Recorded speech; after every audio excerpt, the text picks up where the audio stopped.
My cheating wife slept with my high school bully, so I gave them a beating they'll never forget.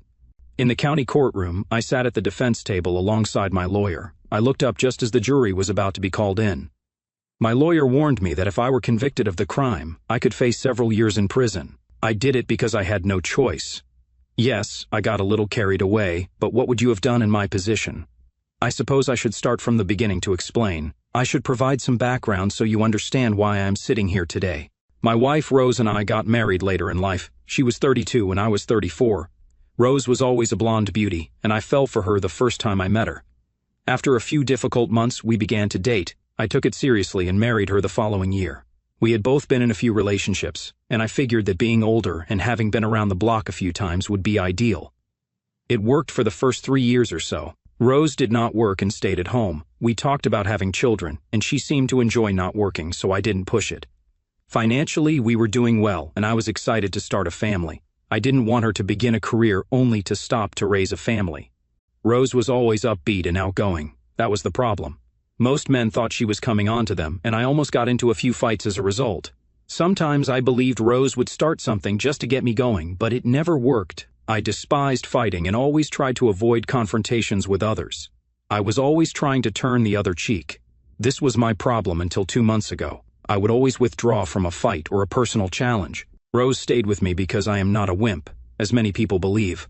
But I was following my dad's advice from when I was younger. I was always good at school until we moved to my current city, another state away from my old one.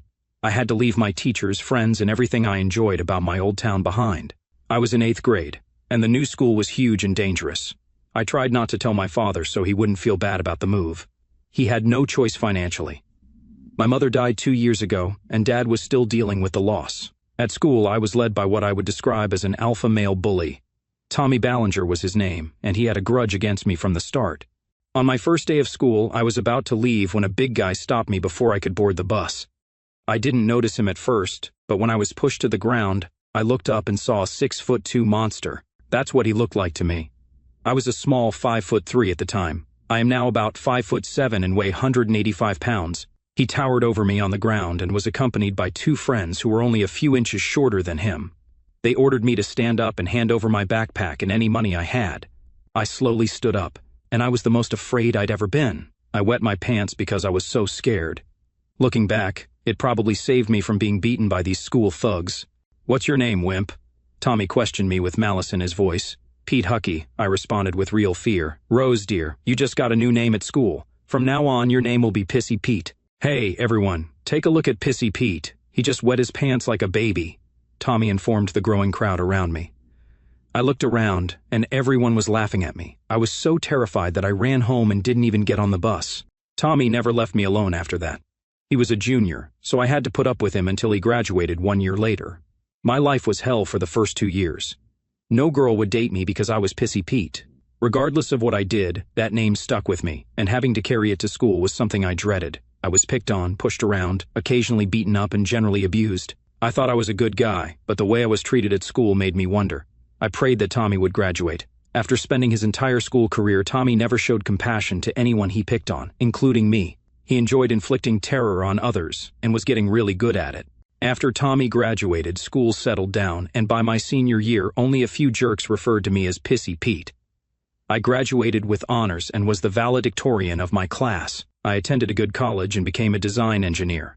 When I tried to tell my father about the problem, he said he would go to the school and take care of it. That was all I needed. I expected Daddy to come to my rescue. I knew it wasn't going to help and would probably make things worse. I suggested trying it for a few more days to see if the teasing stopped. He accepted it, and I lied when he asked how school was going a few days later. At the very least, school was unpleasant. After the first 2 months at my new school, I'd had a really bad day. By the time I got home, I was so worked up that I could be dangerous.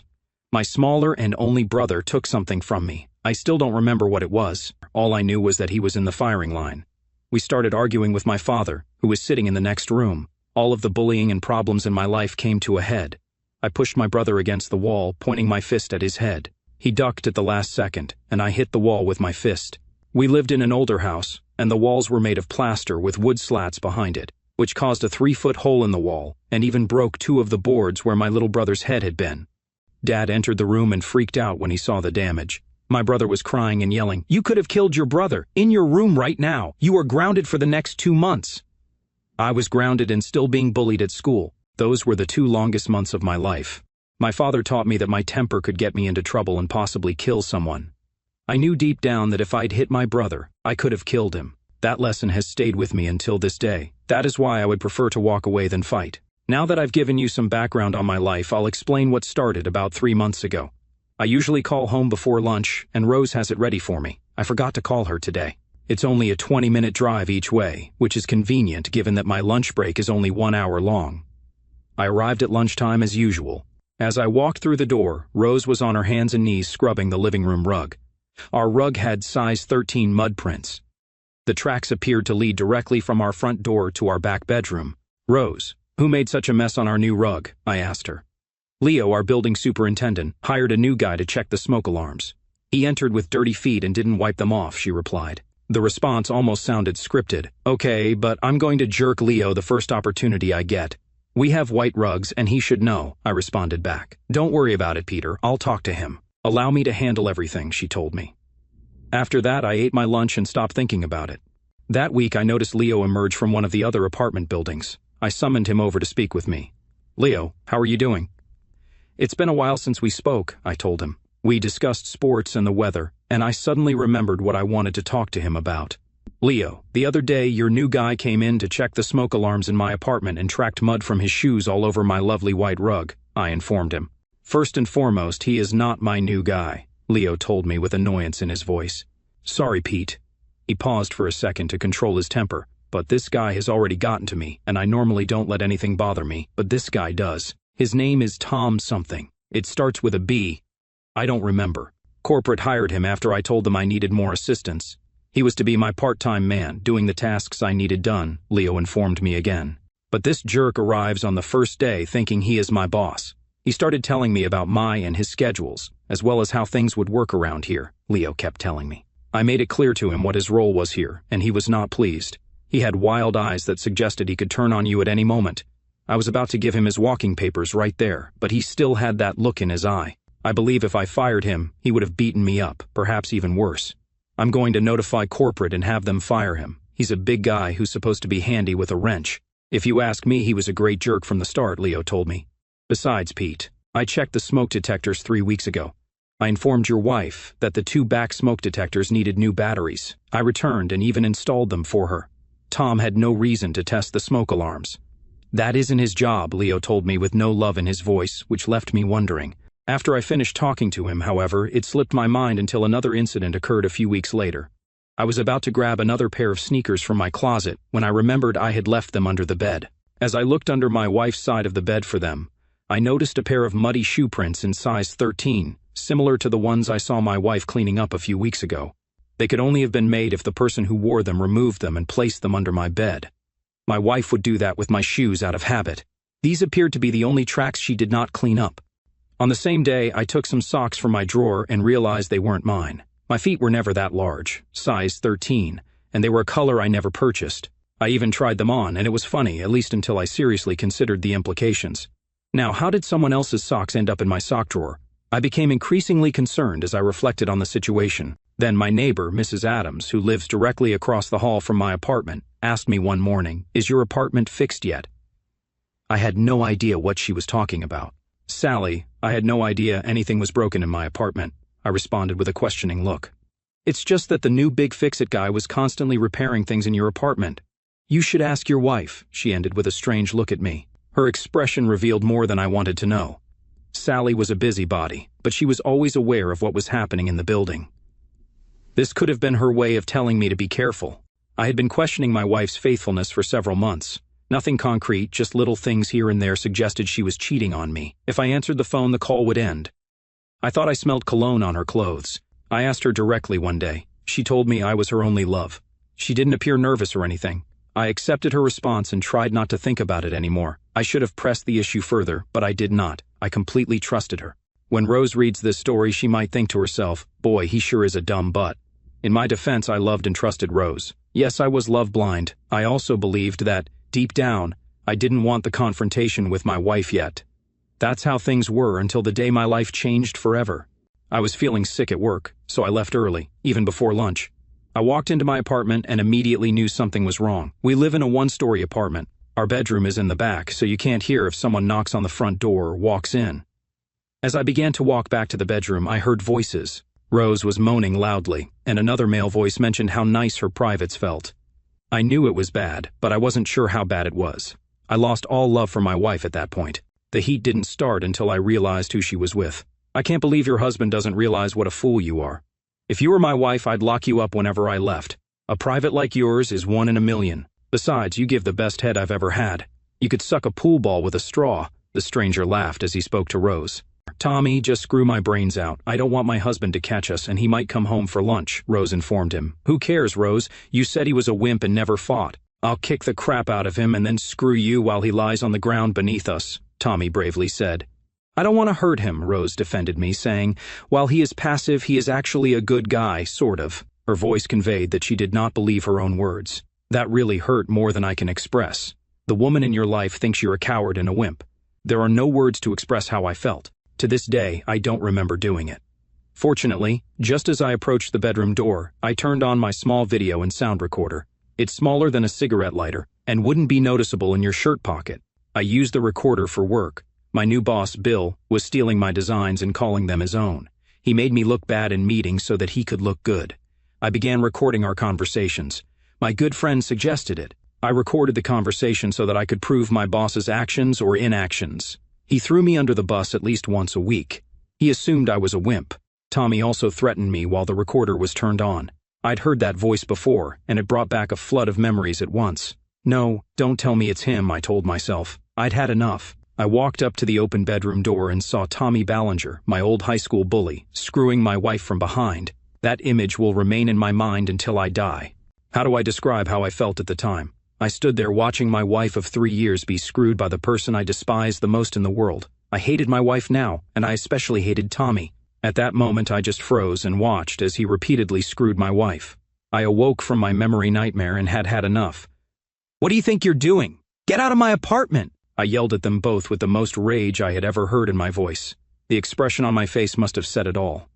At the time, I was madder than I had ever been in my life. Rose, on the other hand, had almost a so-what expression on her face.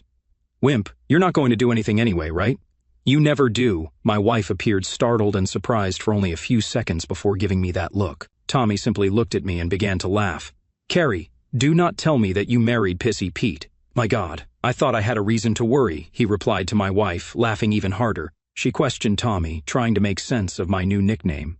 Your loser of a husband attended my high school. He peed his pants the first time we ever met. He clearly did not tell her how we met. He only included that small amount of information to make me look bad in front of my wife. My wife looked at me as if I were less than a man, so it worked. I would beat him up once a week. When I am finished screwing your wife's privates, buttocks, and mouth, then you can take over for an actual man. Until then, wait outside until I finish, he gave me an order. My wife just looked back and forth between us without saying anything. I knew right then that I'd never marry this woman after today.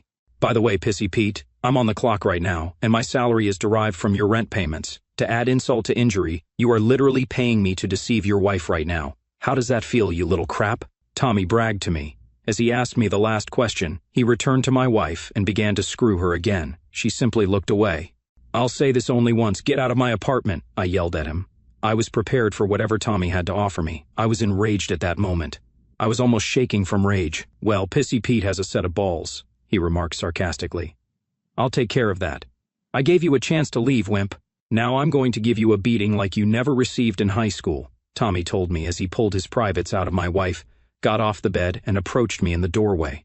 It's funny, but sometimes you see an old friend from school, and you still believe they're the same person you went to school with. Tommy made a mistake. After high school, one of my college teachers encouraged me to take martial arts classes to boost my self-esteem. I developed an interest in it and began to train in judo, kickboxing, and various forms of karate. I'd work out at the kickboxing club twice a week and go to the gym at least once.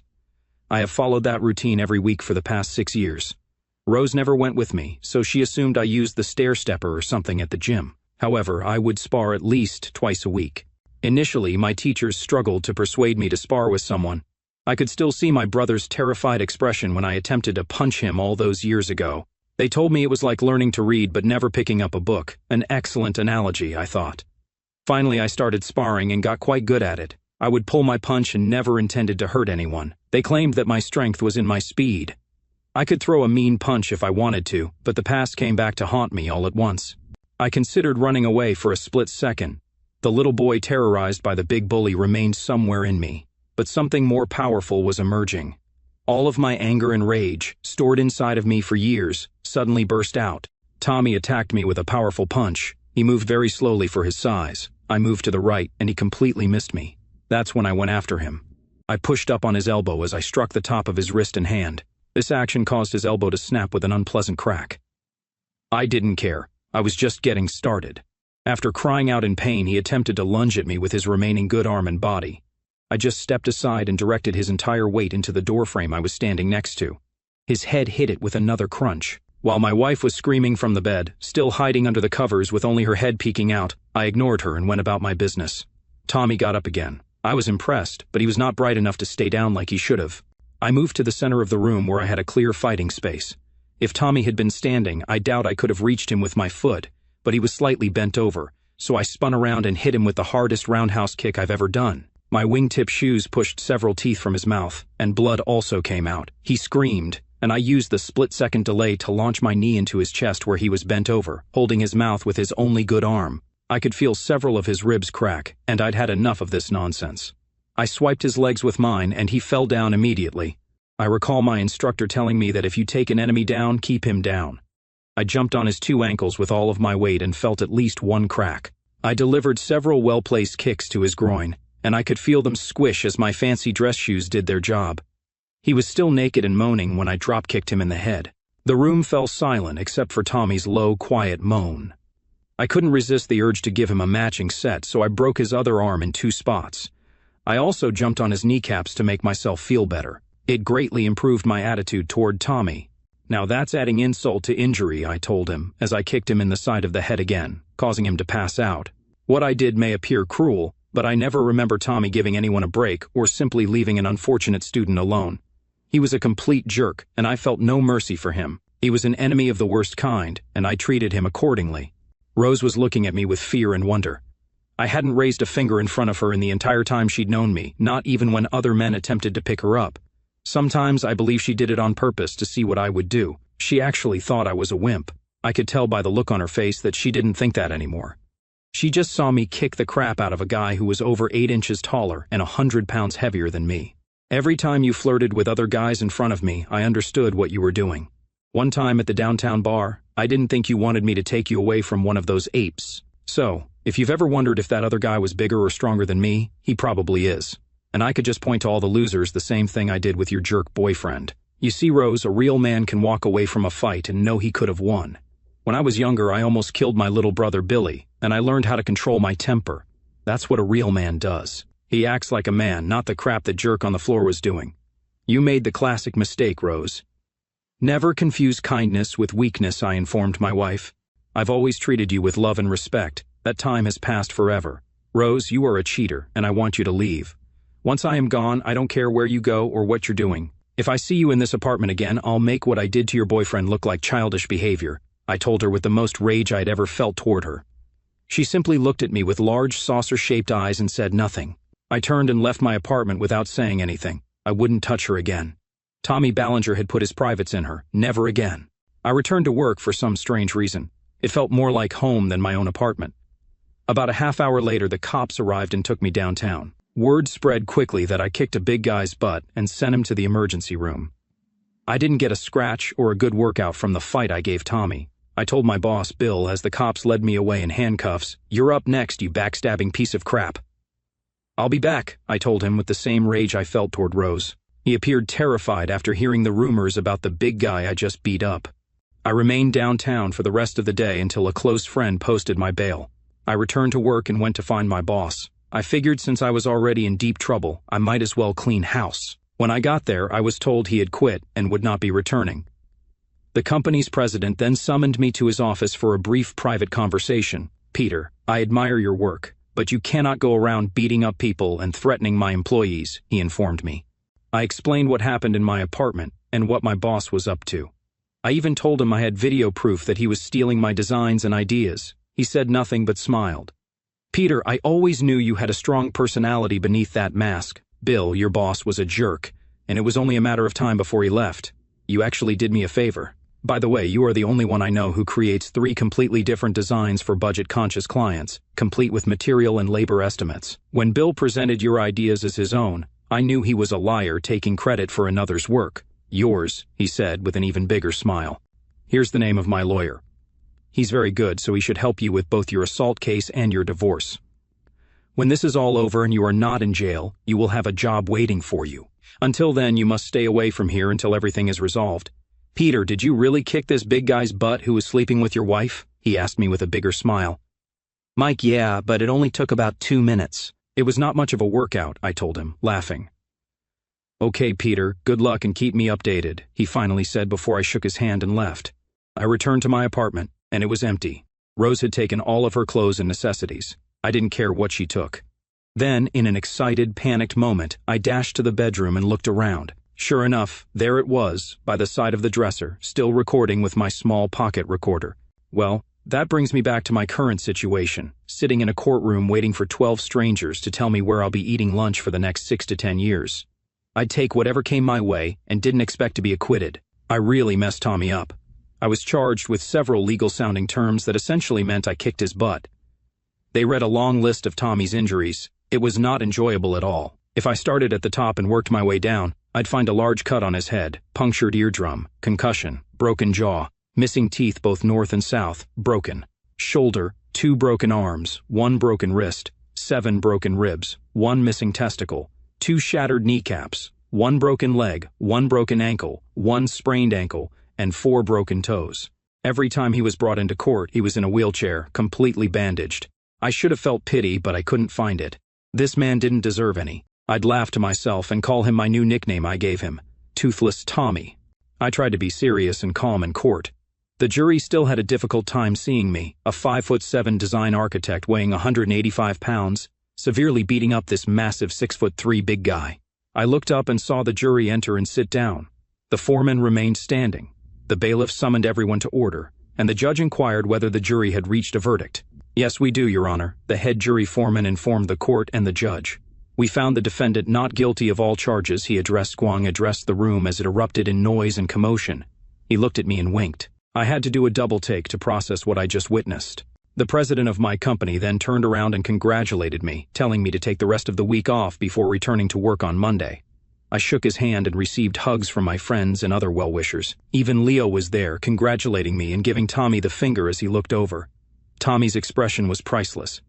I exited the courtroom with my lawyer. I looked at Tommy and gave him the finger myself to make him feel better. He seemed like he wanted to kick my butt again, but his mind was busy writing checks his body couldn't cash.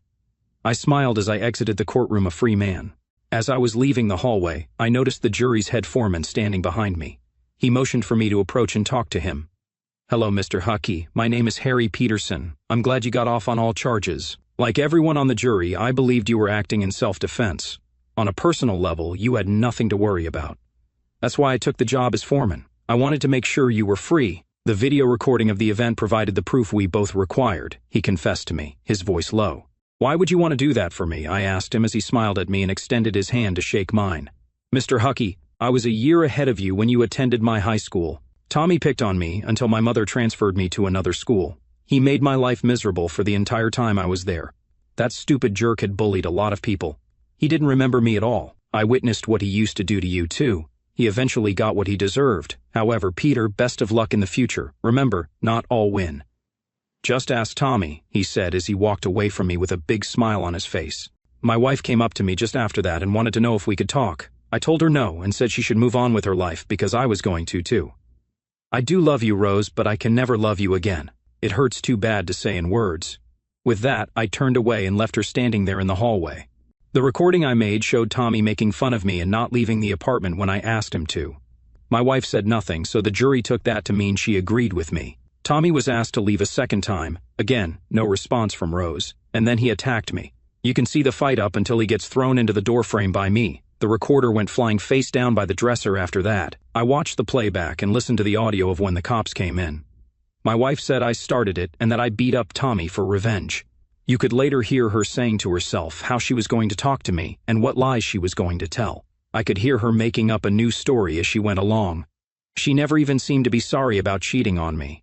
The good thing about Tommy's recording that day was that he admitted he was doing non-work duties while on the clock, so his work insurance from the apartment complex would not help him. He was beaten up and shut out. I heard he had to go to a physical rehab place out of town.